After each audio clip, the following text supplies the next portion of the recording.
Upang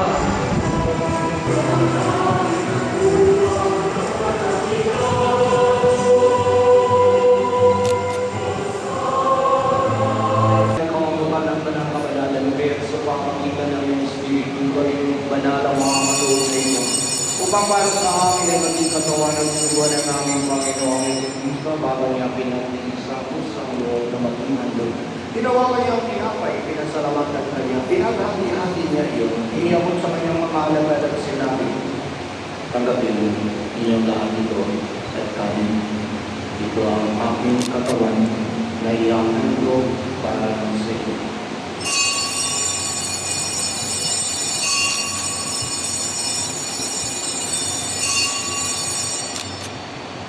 Kanyang pinasalamatan ng bukang atin sa kanyang mga alagad at sinabi, tanggapin mo inyong lahat ito at hindi. Ito ang alis ng aking dugo, ng bago at walang kaunang-tipan. Ang aking dugo ay ibubuhas para sa inyo at para sa lahat, sa ikapagpapatawad ng mga kasalanan.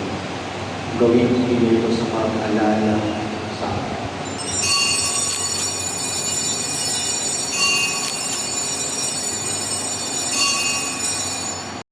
Sa Kanya, ang lahat ng parangal at papuri ay sa iyo, Diyos sa mga makapangyarihan kasama ng Espiritu Santo, magpasawalang hanggan.